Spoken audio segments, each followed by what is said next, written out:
Bien, buenas tardes a todos.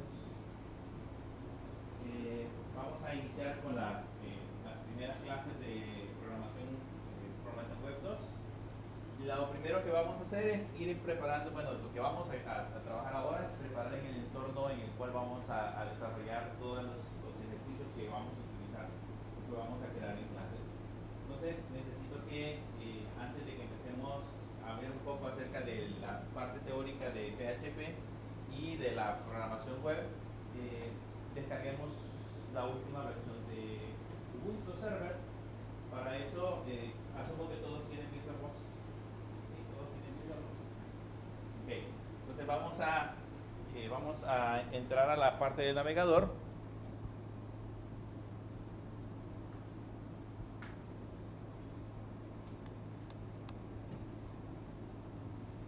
Y aquí en la parte del navegador escriben Ubuntu Server.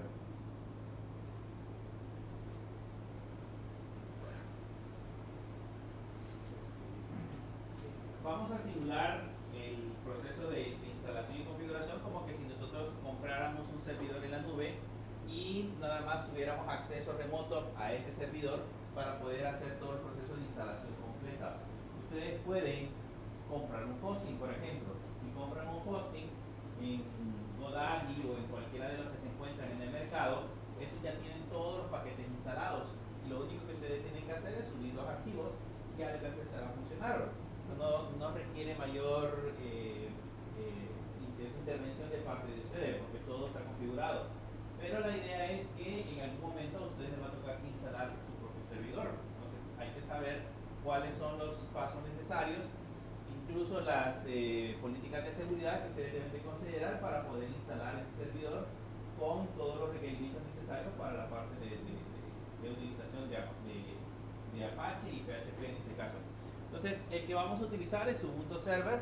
La distribución pues es indiferente porque podemos utilizar cualquier otra distribución. Lo que cambia básicamente es la manera en la que nosotros instalamos los paquetes, instalamos y configuramos. Algunos tienen rutas diferentes, etc.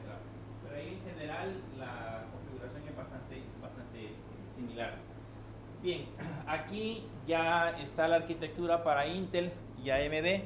O sea, ustedes pueden descargarla, tiene aproximadamente 3 GB, así que háganle clic a esa opción y ahí va a empezar a hacer el proceso de descarga de la versión de Ubuntu. La versión que vamos a descargar es la versión 2604, que es la versión extendida que está disponible por el momento en la página oficial de Ubuntu Server. Con esa vamos a trabajar, ¿okay? Pero pueden descargar si más adelante requieren una versión más anterior, si por ejemplo les genera algún tipo de error. Pero por el momento vamos a trabajar con la última versión de Ubuntu Server. Ya tendría que estar descargando. Solo le hacen clic al link y empieza a descargar.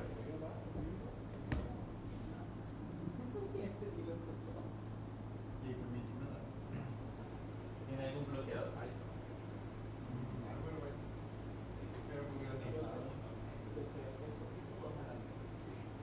No, eso lo que va a suceder es que va a descargar lento. Ahí.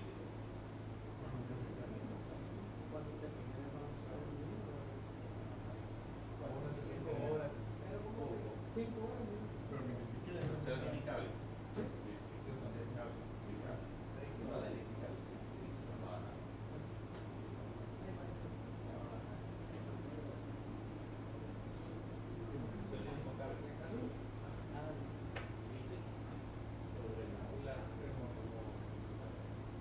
Tenemos que ver si hay. Hay una la B44 de 6:45 a 10:10. En la B44. Sí, esta no salió. No, Está ahí una de 6:45 a 8:30, creo que Esto es lo que pero la de B44 sí está libre. son 7 horas. Por favor, cambie el horario. Me llaman usted. ¿Quién está libre? No, esta no, la B44. Vamos a revisar, yo voy a revisar la B24 y voy a mandar el correo.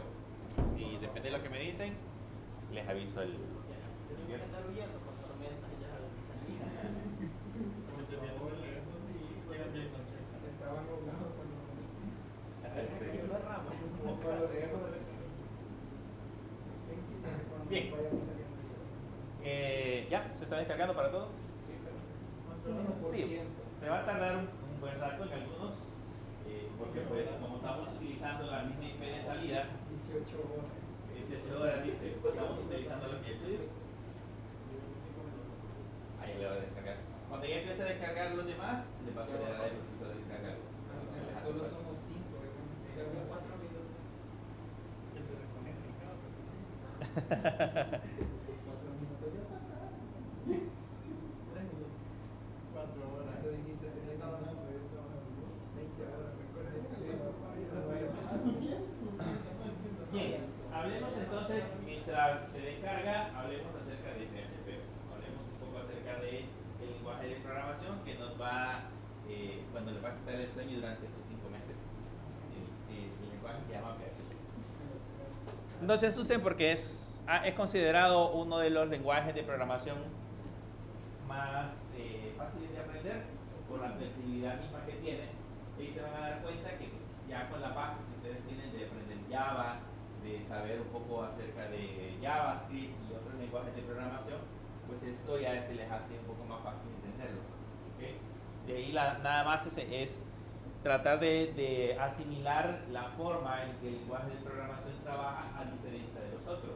Tiene una forma distinta en cuanto a, por ejemplo, aplicaciones de escritorio o cómo funciona en ese caso con Node.js. Tiene otra lógica, pero ahí por lo demás sigue siendo igual. Hablemos un poco de PHP. Cuando hablamos de PHP vamos a hablar principalmente de servidores. ¿Okay? Ya vimos que el protocolo que se utiliza para comunicaciones entre un servidor web y un cliente, que sería en este caso Chrome, Firefox, Edge o cualquier otro navegador web, el protocolo que se utiliza es el protocolo HTTP. Cuando ustedes escriben una URL, escriben una dirección en la parte superior de Chrome, lo que hace es realizar una petición HTTP a un servidor web. Ese es el protocolo. Ya definimos que el protocolo o los protocolos son un conjunto de reglas que establecen la manera en cómo se van a transferir los datos. O sea, a través de esas reglas le dice que, por ejemplo, la información va a venir con cierto encabezado, con cierta información. Todos esos datos ya están establecidos en el protocolo. Son reglas para que los datos, o en este caso tanto el servidor como el cliente, hablen el mismo idioma. ¿Okay? Llámese en ese caso, en el caso de acá, llámese el cliente, el navegador, lo más común, el navegador. Llámese el servidor, en ese caso, nuestro que va a ser Ubuntu Server 2000, el Ubuntu Server la versión 26. Ese es el servidor. Entonces, en ese caso, lo que hacemos es la petición HTTP al servidor. El servidor recibe dicha petición y le devuelve como resultados un archivo HTML. Ese es el retorno, un archivo HTML. Ese archivo HTML que recibe, que nosotros le enviamos de regreso al cliente, ese es el archivo que al final de cuentas el navegador dibuja el sitio web que nosotros queremos visitar. Cuando escribimos católica.edu.sb, hay una petición al servidor, el servidor recibe esa petición, le envía no solamente los HTML, sino que le envía los HTML, los CSS, le envía los JavaScript, todos los archivos necesarios para que se pueda construir el sitio en el navegador.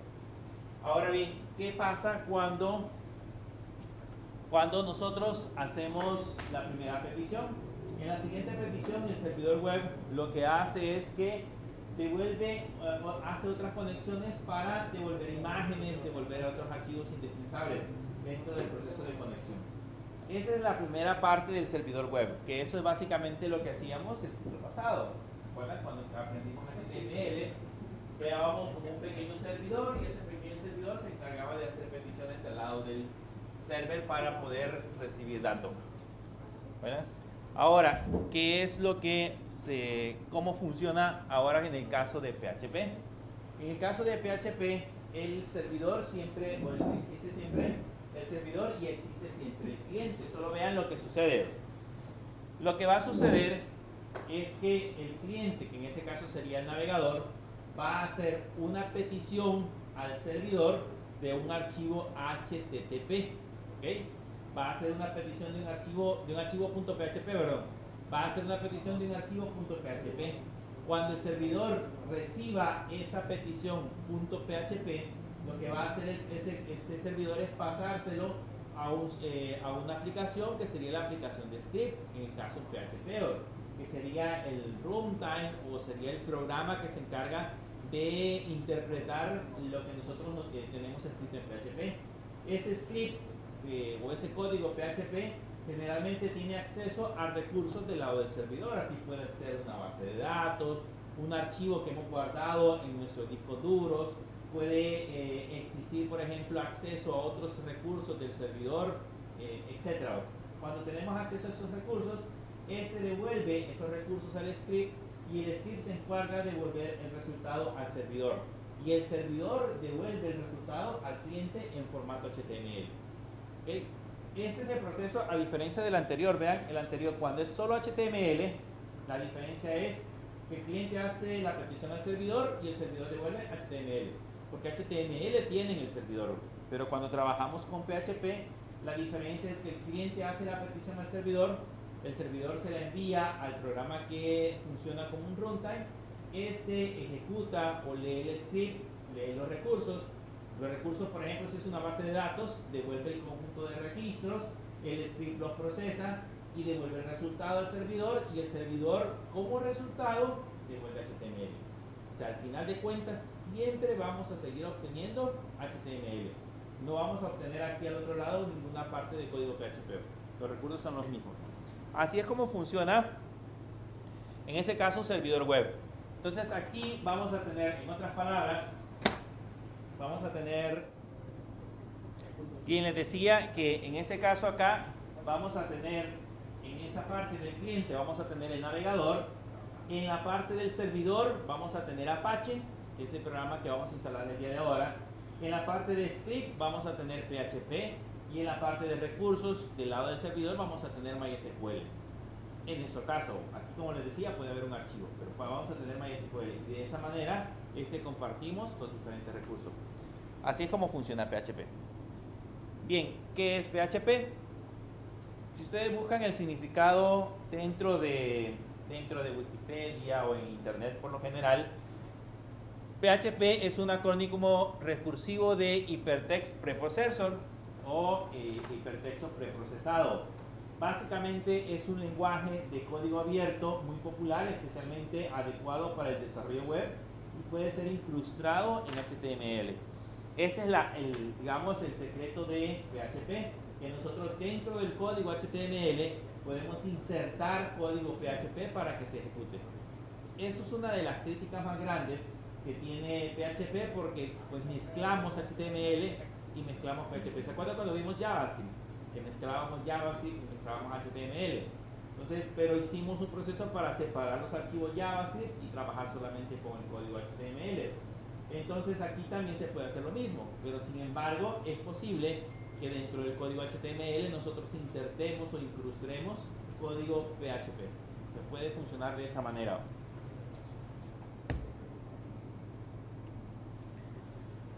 Un poco de historia de PHP para que más o menos se hagan una idea de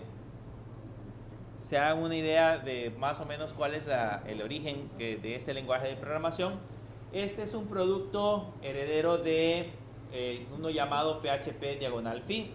PHP-Phi fue como la primera versión que se creó y fue diseñado por este señor que se llama Rasmus Ledford, muy famoso. Cuando los conocen de PHP, conocen acerca de este señor en el año de 1995. ¿Cuántos años tiene PHP?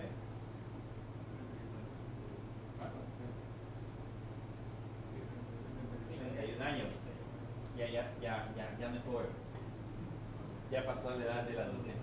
Para que tengan una idea de la cantidad de años que tiene PHP en el mercado, y sigue funcionando como lenguaje de programación. Hay lenguajes de programación más jóvenes que tienen menos tiempo y probablemente en ese momento sean populares, pero PHP sigue estando en el mercado, todavía sigue estando como una alternativa para diseño de aplicaciones web. PHP, la versión 3.0, era la primera versión que se parecía fielmente a lo que nosotros conocemos ahora como PHP y se liberó oficialmente en junio de 1998. Digamos que las primeras versiones que surgieron, que ya fueron oficiales, empezaron en 1998, pero el lenguaje como tal fue creado en 1995. PHP, la versión 4.0, fue lanzada en el invierno de 1998 y poco después del lanzamiento oficial de la versión, un poco después del lanzamiento oficial de la versión PHP 3.0. O sea, crearon la 3.0 y luego lanzaron la versión 4.0.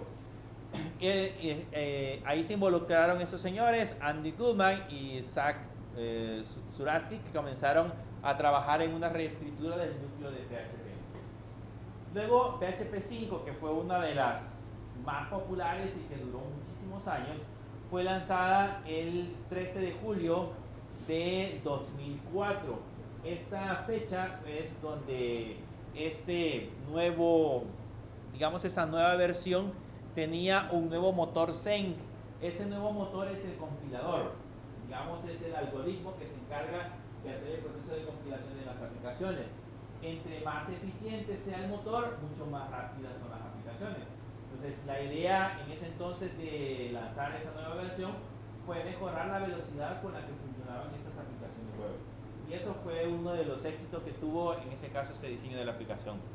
PHP 6 estaba provisto como para un lanzamiento de la rama de PHP, pero no se liberó. PHP 6 no salió al mercado, ¿okay? No se liberó. Digamos que quedó, esa versión quedó, creo que algunos tuvieron acceso, pero no fue oficial. La versión PHP 7 es así, es hasta 2 veces más rápida que las versiones anteriores, gracias al proyecproyecto de PHP-NG, que es PHP Next Generation, y de Zen, que fue declarado open source e incorporado por el motor de PHP 7. Este tenía la ventaja de que tenía un rendimiento de las aplicaciones que podían ser compatibles con las versiones que tendrán una ganancia de rendimiento entre el 25 al 70%. Esa es la velocidad con la que se mejoró. Cuando estaba PHP 5, hasta la versión 5.6 más o menos, muchos decían que PHP estaba muerto. Decían ya se acabó porque había pasado demasiados años. Se imaginan PHP 7, ahí no dice en qué año fue lanzado, pero PHP 7 se lanzó muchísimos años después. Muchos decían que PHP estaba muerto porque ya era demasiado viejo. Y lanzaron la versión 7, que vino a mejorar todavía mucho más la velocidad. Y eso hizo que volviera a resurgir. Actualmente tenemos la versión PHP 8, que es una actualización muy importante del lenguaje de PHP. Contiene muchas características nuevas y optimizaciones que incluyen argumentos con nombre, que eso ya lo vamos a ver cuando estemos trabajando dentro de la aplicación. Tipos de unión, atributos, promoción de propiedades del constructor, expresión de coincidencias. Hay un operador null safe, que es un operador para tener nulos seguros, se llama. Lo vamos a ver cuando ya estemos trabajando dentro de la aplicación. Un nuevo motor que se llama JIT y mejoras en el sistema de tipos y mejoras en errores y consistencia. Esa es la versión que nosotros vamos a ver, la versión PHP 8. Vamos a trabajar con la versión de PHP 8. ¿Okay? Diferencias entre PHP 7 y las versiones anteriores. Vean, las principales diferencias son las declaraciones de tipo escalar. En PHP 7 se agregaron nuevos tipos de variables que podemos definir que esperan nuestras funciones, como son tipos entero, flotantes, boolean y string. Anteriormente, en la versión 6, digamos que los datos que se creaban generalmente no tenían tipo, y lo que hacía el programa era determinar el valor o el tipo de datos dependiendo del valor que le asignáramos. Entonces, actualmente ya se le pueden definir tipos de variables cuando nosotros estamos trabajando con ellas, y esos tipos de variables en ese caso permiten retornar, digamos, definir eso que mencionan en esa característica. También hubieron declaraciones de tipo de retorno.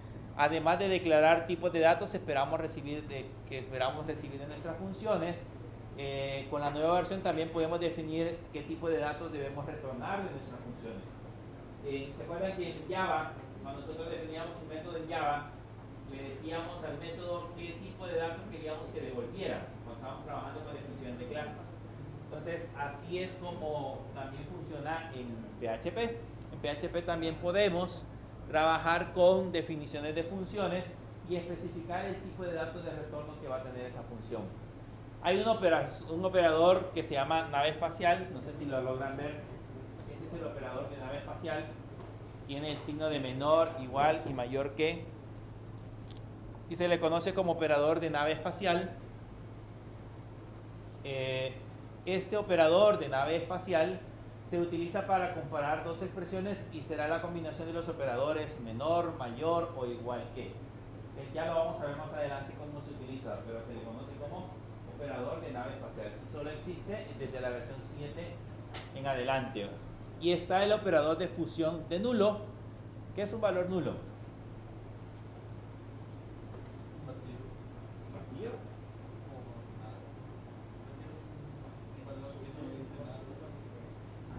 Es un valor que no suma ni resta. Sí, básicamente se puede definir como un valor que no está definido. Un valor que no está definido. El nulo no es 0, no es 1, no es verdadero, no es falso, sino que es un valor que todavía no tiene definido un tipo. Entonces, a eso se le conocen como valores nulos. Y el operador de función de null se ha añadido como una ayuda para cuando hemos necesitado verificar si el contenido de la variable existe antes de utilizarlo. Ese lo vamos a ver más adelante, ese operador de null, que es muy interesante cómo funciona. PHP frente a otros lenguajes de programación. ¿Cuál es la diferencia o por qué muchos programadores y empresas incluso prefieren utilizar PHP frente a otros lenguajes de programación, a diferencia de otros lenguajes de programación? Una de las cosas por las que es mejor PHP en alguna medida es la velocidad. No solo velocidad de ejecución, la cual es importante, sino además no crear demoras en la máquina. Ustedes saben de que en Internet la velocidad es importante. Si ustedes visitan un sitio y el sitio se comporta muy lento, lo dejan de visitar. Si ustedes le ponen un sitio y ese se tarda, imagínense, 30 segundos en cargar. 30 segundos parecería que no es mucho, pero los usuarios lo dejan de usar porque es muy lento. Nosotros necesitamos o queremos que las aplicaciones sean instantáneas, que entremos al sitio y automáticamente cargue de manera rápida cuando nosotros estamos trabajando con las aplicaciones. Eso es lo que necesitamos con las aplicaciones y PHP nos proporciona esa ventaja, que las aplicaciones son muchísimo más rápidas. La otra es la estabilidad. La velocidad no sirve de mucho si el sistema se cae cada cierta cantidad de ejecuciones. Eso también es doloroso, que el sistema le esté apareciendo un mensaje de error. Que les esté apareciendo un mensaje de error que les diga que tienen problemas con el sistema, que el PHP se cayó o algo por el estilo. Entonces, suele suceder en ese caso dentro de las aplicaciones. Para eso existe la estabilidad. Y la otra es la seguridad. Cuando hablamos de la seguridad, el sistema debe de poseer protecciones contra ataques. PHP provee diferentes niveles de seguridad, eso pueden ser configurados desde el archivo .ini. Ya vamos a ver de qué es el archivo .ini, pero de alguna forma estas configuraciones que nosotros hacemos al lado de PHP nos ayudan de alguna forma a proteger nuestras aplicaciones, a que sean de alguna forma seguras. Acuérdense que los sitios en internet están en constante ataque, o sea, hay robots en toda la red que están verificando la disponibilidad de los servidores y podríamos tener un ataque a ese tipo de servicios, de tener un ataque a nuestros servidores si tiene en ese caso vulnerabilidades. En ese sentido, PHP proporciona una capa de seguridad muy interesante que nos ayuda a proteger las aplicaciones. Y la otra es la simplicidad. Se debe permitir a los programadores generar código productivamente en el menor tiempo posible. ¿Okay? En teoría, programar en PHP debería de ser rápido. Ustedes están programando y deberían de ejecutar o tener el código de la manera más rápida posible. Por ser simple, por toda la estructura que proporciona, realmente es mucho más fácil programar en él.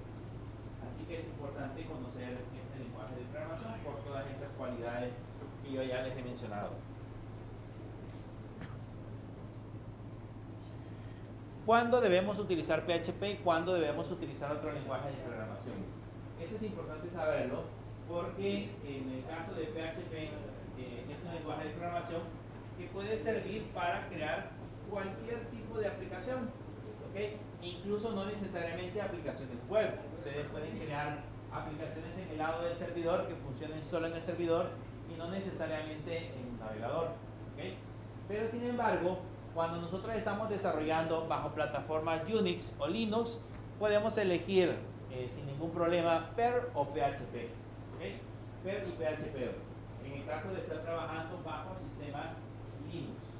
En el caso de estar trabajando bajo sistema Windows, este compite mucho mejor con ASP.NET. Si les gusta el entorno Windows, si les gusta más trabajar con ambiente Windows, pues no le vayan a instalar PHP porque PHP no es tan compatible, digámoslo así, con este sistema operativo. Les puede generar algunos inconvenientes en producción, o sea, cuando ya la aplicación esté en línea. De lo contrario, debería de funcionar de manera adecuada. Bien, eso es lo que les mencionaba acerca de la introducción. ¿A quiénes les descargó ya la imagen? ¿Ya la descargó a todos?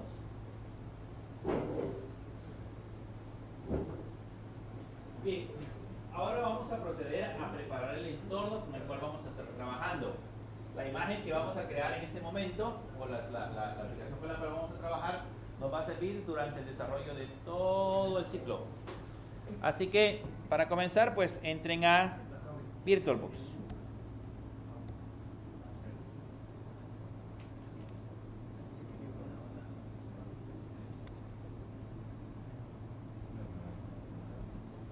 Entren a VirtualBox.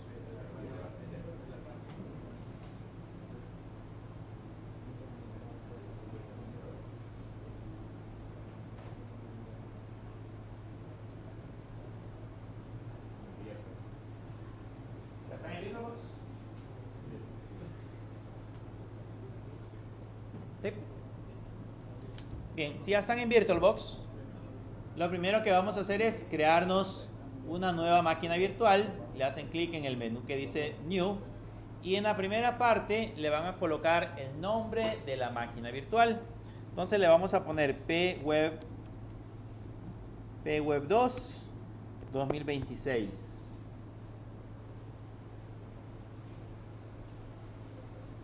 El nombre de la máquina virtual va a ser pweb 2 2026.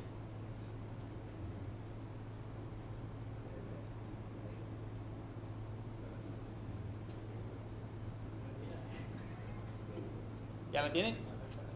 Luego, en la parte de abajo, les va a preguntar cuál es el nombre de la imagen ISO que vamos a utilizar. Entonces, vamos a darle clic acá, en la flechita, y vamos a seleccionar la opción que dice otro, y vamos a ir a buscar el archivo que acabamos de descargar. El archivo que acabamos de descargar tiene que ser un archivo .iso.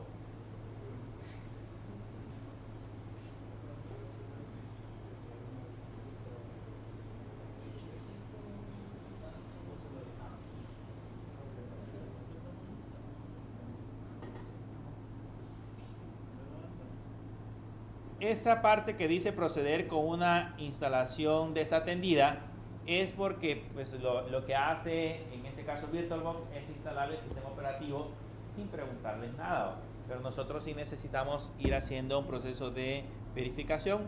Así que vamos a seleccionar acá, vamos a quitar el chequecito y le vamos a decir que la versión que vamos a instalar es Linux. En ese caso va a ser la versión de Ubuntu. Y abajo le vamos a colocar en ese caso la versión. Por el momento la última versión que tiene es la versión 25. Aunque nosotros vamos a instalar la 26, pero le vamos a dejar que sea. Si tiene la 26, póngale la 26. Si no, póngale la más reciente que sería la 25.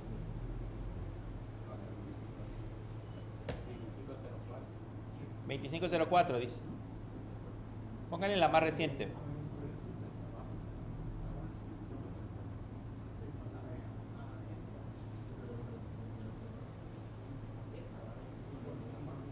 La 2504 creo que la más reciente. Bien, ahora que ya tiene la 2504 seleccionada,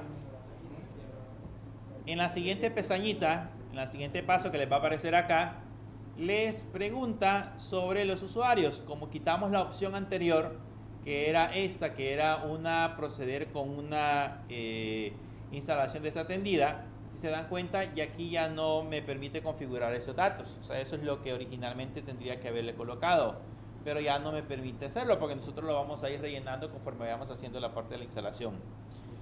Veamos ahora la parte del hardware, del virtual hardware. La memoria base que tenemos, ahí nos recomienda 2 GB de memoria. ¿Cuánto tiene su máquina de memoria?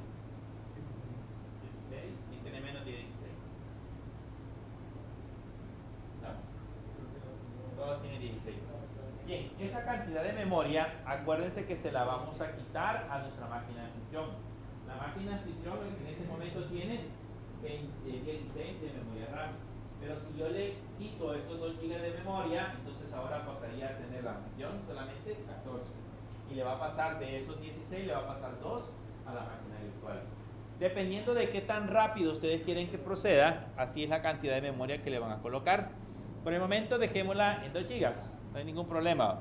Y la cantidad de CPUs, ¿cuántos núcleos les aparecen acá? 28, 48, un servidor completo. 48, ¿quién tiene más? 16. 28. Bien, le podemos colocar 2 núcleos. Pónganle 2 núcleos. Le vamos a quitar del total que tenga, pues le vamos a quitar 2 núcleos. ¿Okay? Y luego viene el disco duro. El disco duro originalmente se lo recomienda que sea de 25 GB. ¿Okay? Ese es el tamaño que nosotros le vamos a colocar. Pues dejémoselo como tal, dejémoselo de 25 GB. Y en la parte de abajo aparece qué tipo de disco vamos a utilizar o qué tipo de sistema de archivos vamos a utilizar. Vamos a dejarle el primero, que sería el VDI, que sería el VirtualBox Disk y Mesh. Y en esta parte donde dice reservar completamente, eso significa que si yo le chequeo esa opción, me va a crear un archivo de 25 GB de forma automática. Si no se lo quito, si se lo dejo así como está sin chequear, va a ir creando o va a ir ocupando el espacio del disco conforme nosotros vayamos agregando más información a la máquina virtual. Ese es más seguro porque no nos robamos los 25 GB de un solo de la máquina virtual. Y ahí le damos terminar. Y con eso ya tenemos creada nuestra máquina virtual. Ya está lista nuestra máquina virtual. Solamente antes de arrancarla, le vamos a hacer algunas configuraciones. Nos vamos a ir a la sección que dice configuración. Váyanse, después de haberla arrancado, váyanse a la sección que dice configuración. Y en la sección que dice configuración, van a seleccionar en la parte donde dice red. Van a notar que el adaptador 1 lo tienen como NAT. ¿Okay? Ese lo vamos a dejar como NAT porque es el que nos va a servir para que nuestra máquina virtual tenga internet. A través de ese adaptador va a tener salida a internet. Pero en el adaptador 2, vamos a habilitar el adaptador 2 y le vamos a poner la que dice adaptador solo anfitrión. Yo creo que hay otra. Red solo anfitrión, pónganle. La que dice red solo anfitrión.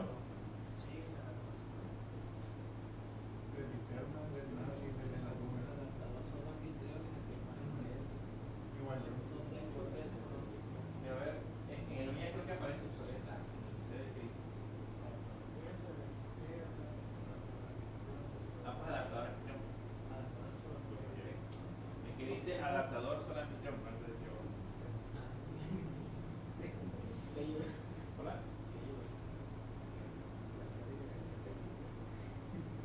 El que dice host only.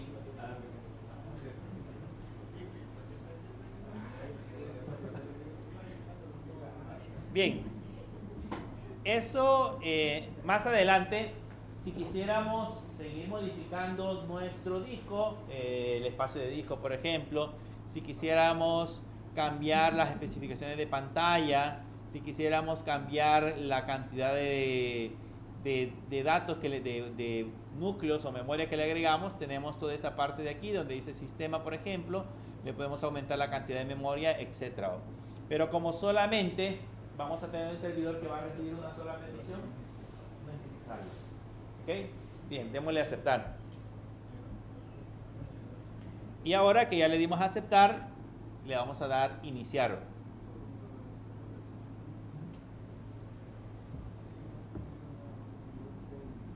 Le damos iniciar.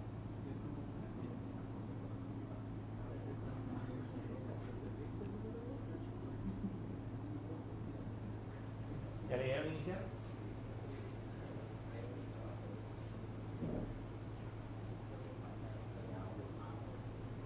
¿Llegó a esa pantalla? Bien, en esa pantalla, ahí nos dice si queremos intentar instalar o instalar Ubuntu Server. La otra dice boot from next volume, o sea que arranquemos el sistema de otro disco que tengamos dentro de la aplicación. O están los UEFI firmware settings. Firmware settings. Una opción, La primera. Solo la primera. sí. Ah, pues démosle try or install Ubuntu Server. Ella solo se eligió. Porque era la única.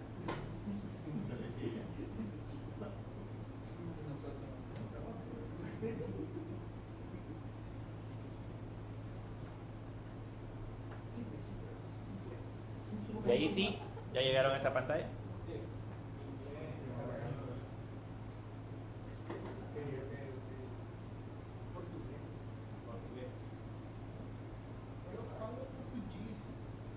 Bien, el idioma en el que vamos a instalar nuestro servidor, pues lógicamente tiene que ser en inglés. Podríamos instalarlo en otro idioma, podríamos instalarlo en español, pero lo que va a suceder es que toda la información que nos aparezca de espacio de memoria, por ejemplo, va a aparecer en español. Y normalmente la información de soporte que vamos a encontrar en internet va a estar en inglés. Así que una mejor forma de practicar inglés para evitarnos tener inconvenientes. Entonces lo vamos a dejar en inglés, ahí le dan enter. El teclado, cuando les aparezca esa parte de ahí, les pregunta el idioma del teclado o identifica en ese caso el idioma del teclado. ¿Tienen la ñ en su teclado? Algunos sí. Se los ha identificado tal vez en español. ¿Qué les aparece ahorita ahí? ¿Inglés, use? ¿O a algunos le aparece en español? Inglés. Lo vamos a dejar en inglés porque realmente la parte del servidor como tal casi no lo vamos a utilizar. Vamos a conectarnos a través del protocolo SSH para poder hacer los trabajos de la aplicación. Así que dejémoslo como aparece y le damos DOM. En esa pantalla nos va a preguntar qué tipo de instalación es la que vamos a hacer. Si vamos a instalar Ubuntu Server o si vamos a instalar Ubuntu Server minimizado. El Ubuntu Server minimizado es el mismo Ubuntu Server, pero con los paquetes mínimos, con la cantidad de paquetes más básicos que nosotros podemos encontrar. Ocupa menos espacio, lógicamente es más liviano, pero en alguna medida ese Ubuntu Server que nosotros tenemos ahí minimizado nos va a tocar ir configurando paquete por paquete. No vamos a tener nada, por ejemplo, como editor de texto, sino que va a estar el original de Linux, que es Ping, perdón. Entonces, de alguna manera es mejor trabajar con Ubuntu Server original. Y ahí nos dice si queremos buscar driver de terceros. Realmente no necesitamos driver de terceros. Entonces se colocan donde dice DOM y le dan enter.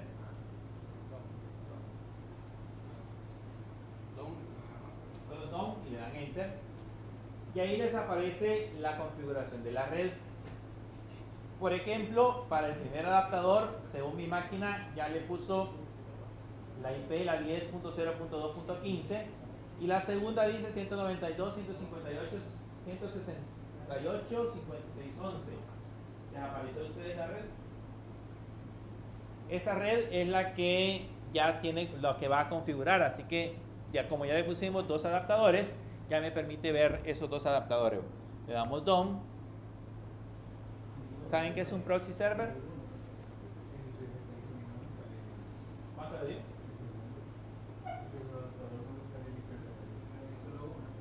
¿Qué le pone el IP?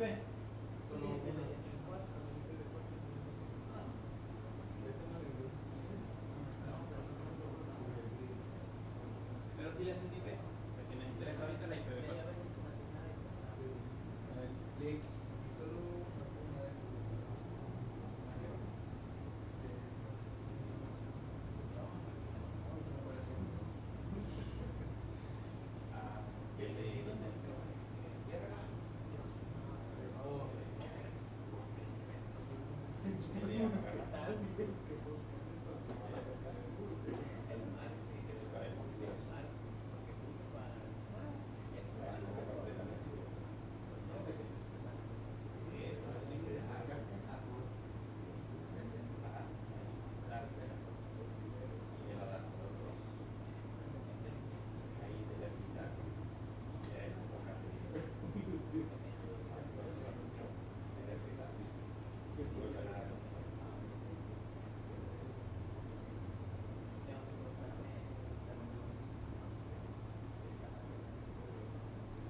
Bien, estábamos en la parte del proxy. ¿Saben qué es un proxy? ¿Saben qué es un proxy? Un proxy server o un proxy es básicamente un servidor que permite capturar el tráfico, es como un intermediario entre nuestro navegador y el acceso a internet.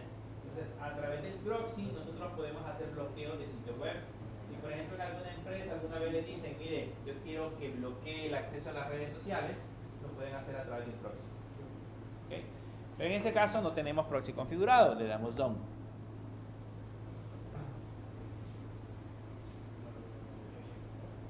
Solamente dele DOM.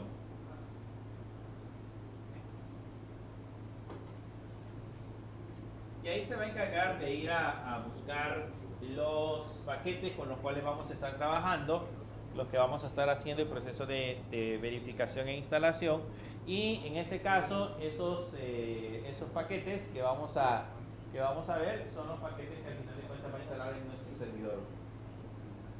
Por el momento, si les aparece en la parte de abajo donde dice DOM, de colorcito verde, denle en DOM, ahí dejemos que siga descargando y sigamos trabajando con el resto de la aplicación. Y ahora en esa sección lo que nos pide es la configuración de los discos duros. Nosotros le vamos a decir que el espacio completo del disco duro, que sería en ese caso los 25 GB, se los vamos a asignar directamente a la máquina, a una sola configuración. Y dice que para hacer ese proceso va a crear un LVM Group. Un LVM Group es un volumen de disco lógico.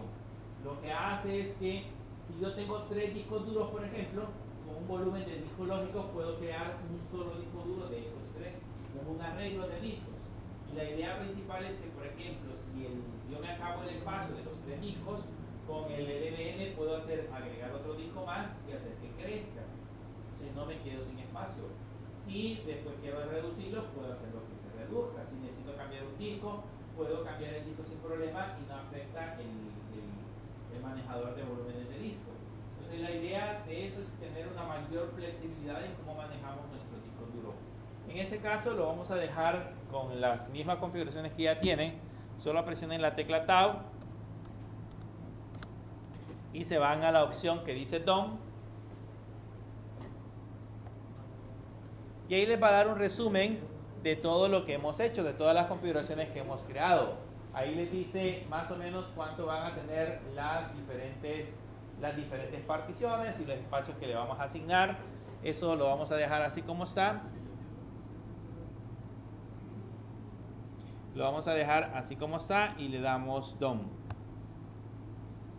Ahí nos dice de que se va a destruir la información y si estamos seguros de que queremos destruir esos datos, si al caso esos discos duros tuvieran información.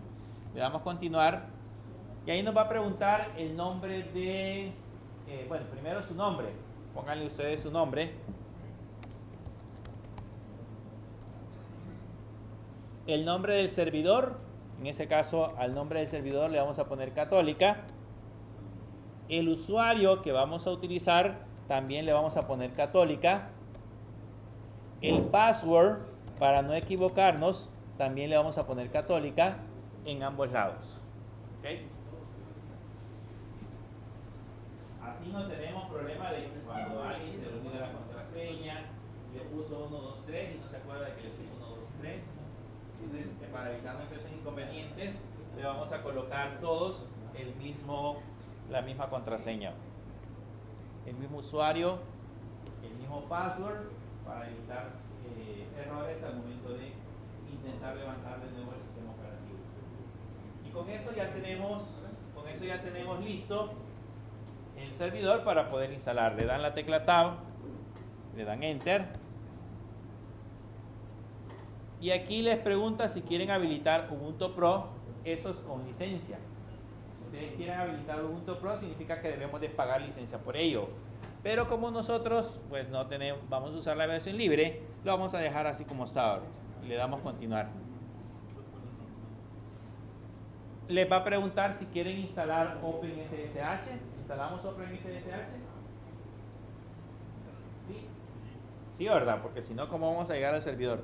Entonces ahí con la barra espaciadora le activan esa opción. Presionan una vez la barra espaciadora y les tiene que aparecer con una X donde dice instalar OpenSSH Server. Si ya está seleccionado, presionan la tecla Tab y se van a la opción que dice DOM. Y en la opción que dice DOM, ahí les va a preguntar si quieren instalar algunas aplicaciones por defecto. Ahí están una serie de aplicaciones que nosotros podríamos seleccionar para que no instalarlas después de forma manual. No vamos a seleccionar ninguna, solo nos vamos a la opción que dice DOM. Le damos Enter y ahí va a empezar a hacer el proceso de instalación.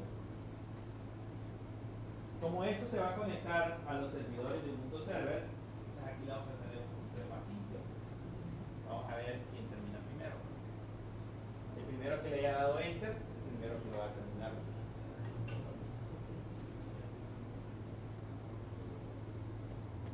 Ahí internamente va a empezar a descargar todos los archivos e instalar todos los paquetes necesarios para que funcione o trabaje Ubuntu Server.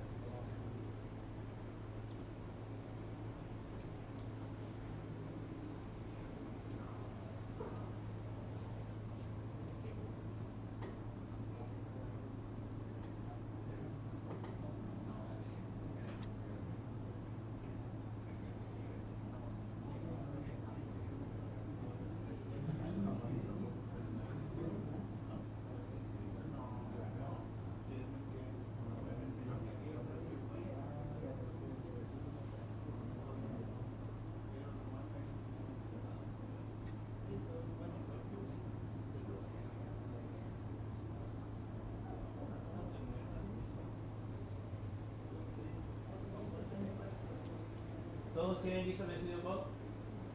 ¿No lo han borrado todavía? No, pues lo vamos a utilizar en la próxima clase. Hoy todavía no vamos a utilizar Visual Studio Code, pero en otra clase sí vamos a utilizar este editor de texto para trabajar con nuestra aplicación.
Cuando les aparezca una opción que dice restart es porque ya ha finalizado.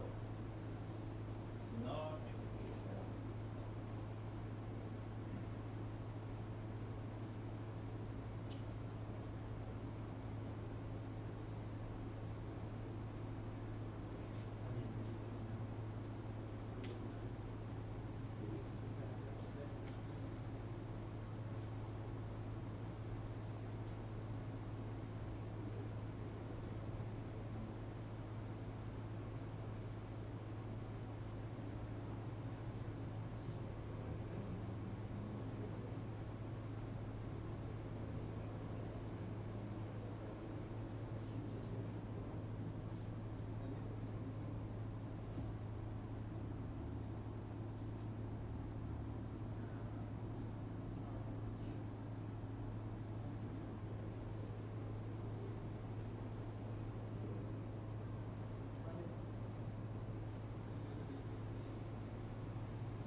Esa, me costó.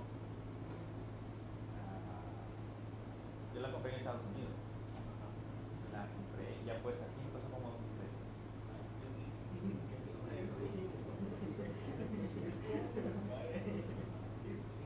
Pero ahí, esta es por el modelo que es, la cantidad de memoria que trae, pero conseguí una joya y ya está de $600. ¿Qué chip era? Un M2. Ya hoy ya está el M4 o el M5. Pero, por ejemplo, ahí sacaron una edición de Mac el año pasado, o este año creo yo, que le han puesto un chip de un iPhone. Y es una Mac, así que para tareas no tan complejas funciona súper bien. Yo había pensado en vez de esta comprar una Mac, pero como estaban en lo de virtualización por sistema propietario, pues y demandaban un montón de procesamiento. Pues lo que pasa es de que, por ejemplo, para la parte de instalación de sistemas propietarios, tiene que buscar una versión de Windows, tenía que virtualizarlo, que fuese para procesadores ARM. Si no, no lo virtualiza. Yo creo que Windows, pero sí se me pasa con la cabeza. Así es, bueno, lo que pasa es que cuando se tiene una Mac hay una enorme diferencia en rendimiento. Windows con el tiempo tiende a ponerse muy lenta con el tiempo. Estas no siguen funcionando igual incluso reciben actualizaciones por muchos años y no fallan. Yo todavía tengo la primera Mac que compré, la compré usada y todavía está ahí funciona y no está lenta. Y es del 2013, 2014 creo. Esta ya tiene como 3 años. O sea, un poco años. Pero es que la idea de esto es sacarle lucro. Entonces es ya diseñar aplicaciones para iPhone. Esa es la idea principal. Aquí para los trabajos de aquí en El Salvador es bueno, ¿no? Sí. Lo que pasa es de que aquí básicamente su núcleo sigue siendo Linux, por lo tanto se tiene la terminal en Linux. Puede hacer muchísimas cosas desde la terminal con Linux. Si sabe Linux o le gusta Linux, no necesita virtualizarlo, tiene el mismo sistema de Mac. En el caso de programación, las herramientas son muchísimo más prácticas. Cuando yo en esta puedo emular un iPhone y un Android sin problema, al mismo tiempo, los dos teléfonos trabajando en la misma computadora y teniendo una máquina virtual incluso corriendo, el navegador y todo, y no se pone lento. No se pone lento. Y el iPhone es bien pesado emular. Sí, para emular a iPhone yo sé que es un tirón infinito. Sí, en el caso de Windows, poner 2 emuladores que sean de Android, por ejemplo, no, cuesta que levanta. Es más optimizado.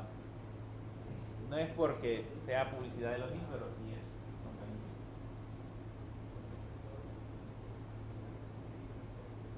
¿Qué más?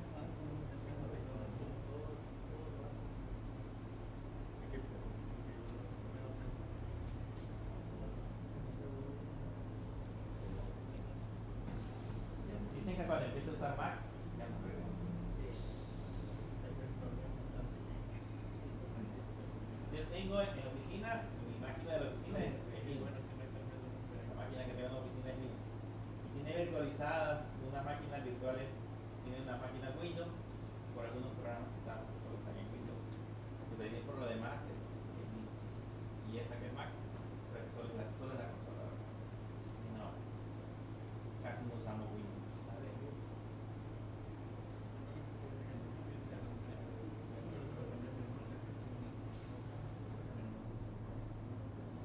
¿Nadie ha terminado?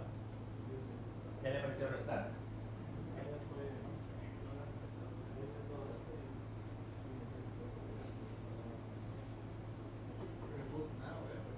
Si les aparece Reboot Now, es porque ya terminó.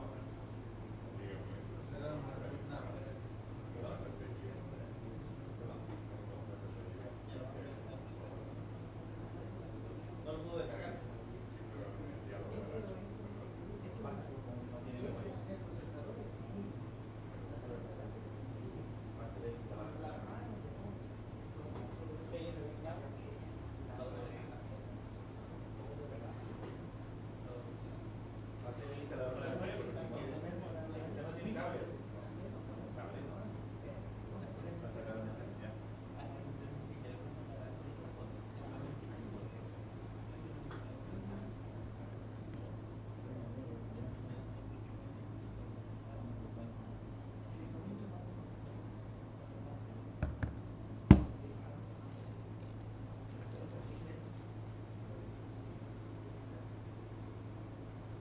Sí, ya terminó.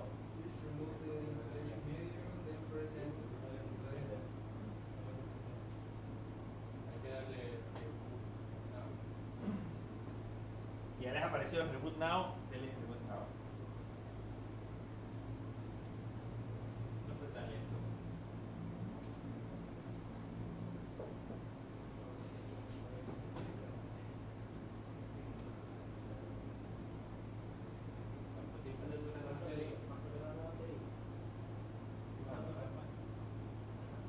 Lo que pasa es que esto me consume batería, el VirtualBox. Pero con el VirtualBox me dura toda la tarde. Si no le pongo el VirtualBox me dura las 8 horas. Así es.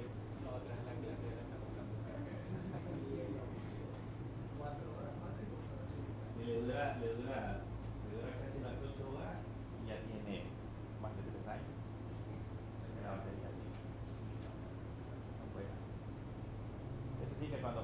falla. Que la otra que tengo ya no da la batería. Es literal igual que los autos. Empiezan a fallar la batería y ya no da lo mismo. No, se le puede cambiar. Esto se le puede cambiar.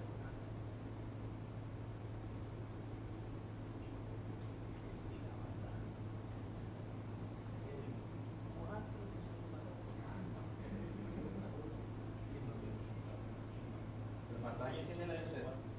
¿Cuántos años tiene? 2 años. Sí, eso va para.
Ya está. Sí, sí, aquí es.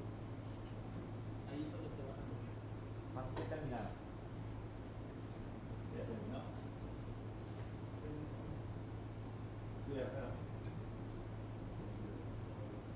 Ya terminó. Después de eso solo te va a pedir meter usuario y contraseña. Vamos a esperar a que termine la mía.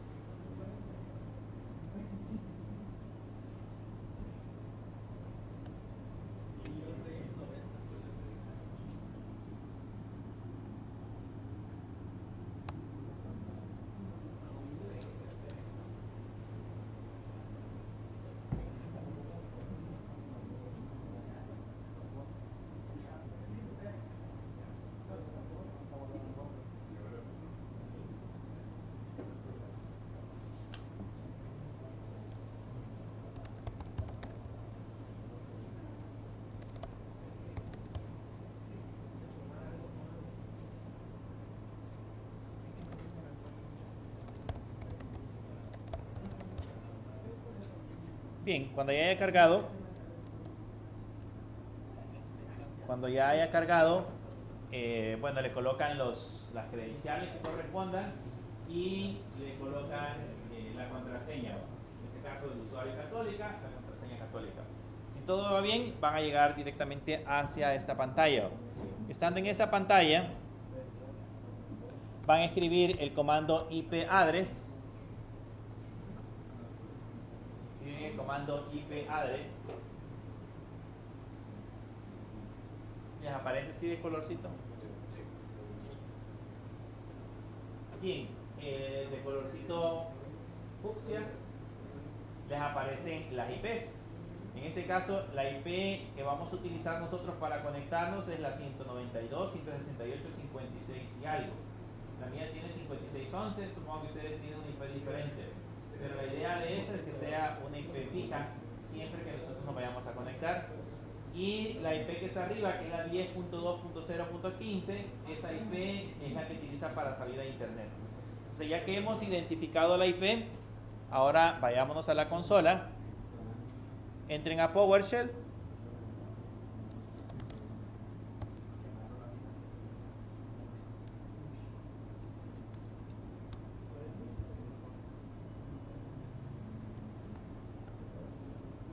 Entren a PowerShell.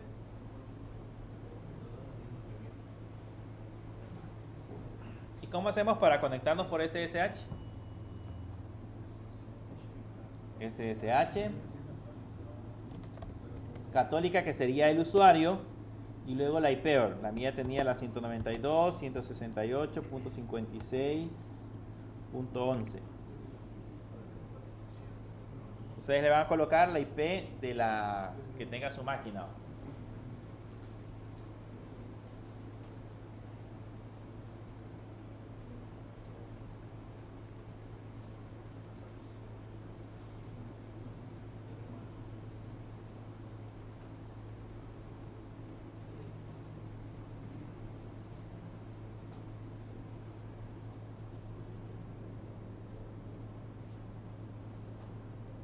Y ahí le dan Enter.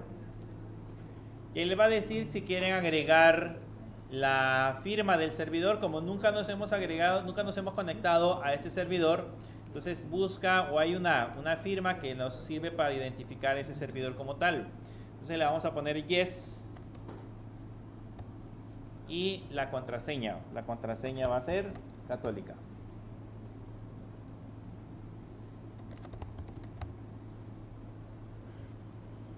Y ahí ya estamos en Ubuntu Server. Si queremos averiguarlo, escríbanle IP address y les tiene que aparecer la misma información que teníamos hace rato.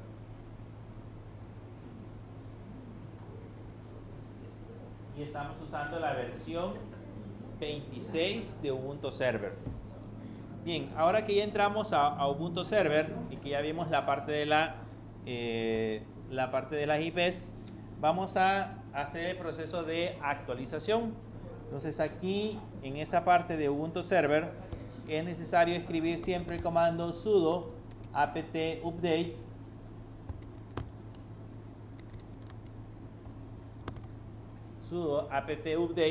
con el objeto de poder actualizar los paquetes que tiene nuestra aplicación. Como ya vamos a empezar a instalar aplicaciones, entonces debemos de tener actualizada nuestra computadora para que funcione, en ese caso, la parte de la actualización, la parte de la instalación de los paquetes. Entonces aquí nos pide la contraseña y hace el proceso de verificación para ver si realmente nuestro servidor se encuentra actualizado. Si ya nos revisó la lista, el siguiente comando que vamos a ejecutar es sudo apt upgrade.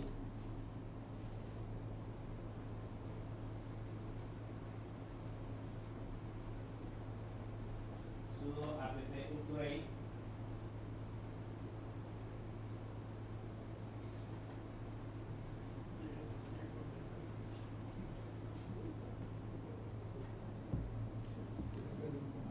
Ahí le dan Enter.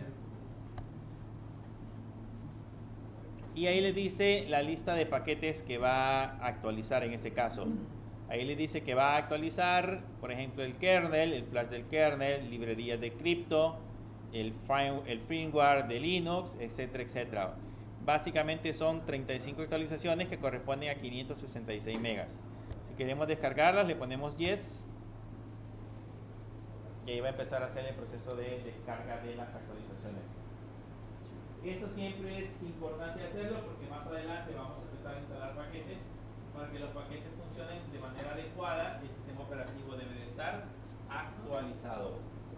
Si se dan cuenta, aquí uno es capaz de controlar las actualizaciones. Cuando estábamos trabajando en Windows, generalmente Windows nos obliga a instalar las actualizaciones. Aquí nosotros controlamos cuando queremos tener actualizado el sistema o no. Lógicamente es recomendable que siempre se encuentre actualizado. ¿Okay? No dejemos un servidor sin actualizar por días porque pues, ahí existen que vienen las vulnerabilidades y ahí ya tenemos serios problemas. Supongo que va rápido o va lento. 3 minutos y medio. Y ya lleva 15%, ¿cuánto llevan ustedes?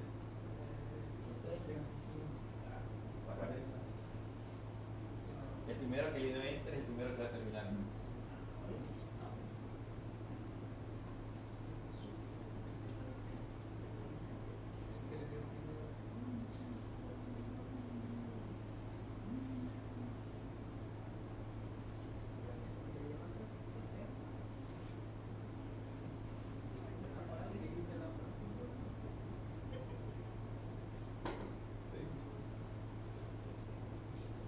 ¿Ya copió la imagen?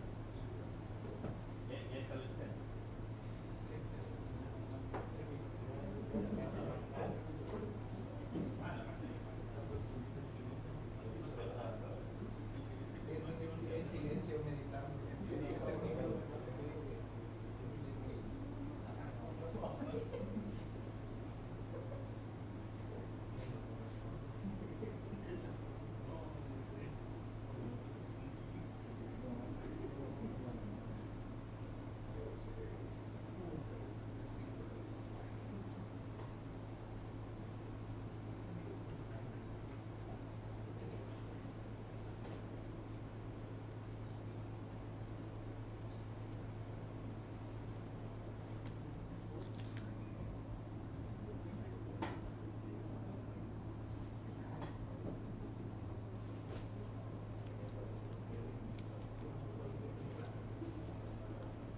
¿Quiénes terminaron ya? Ya estuvo todo.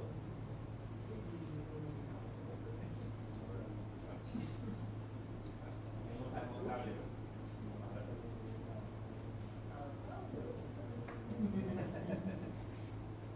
Pero funciona más rápido. Bien. Bueno, el mío todavía le falta casi el 50%. ¿Cómo? ¿Cómo ese está con el teléfono? Aún así va rápido. Bueno, sale de una sola IP, lo hace un poco más rápido en teoría. Y mientras termina, le hace falta todavía el 50% de todos los paquetes que necesita instalar. Mientras termina, vamos a tomarnos un receso y vamos a continuar después con el proceso de instalación en el próximo hora clase. Así que ahorita vamos a salir, son las media hora. Tienen media hora para ir a comer. Bueno, que no sé si solo en las, ¿cómo se llaman? Los dispensadores, nada más.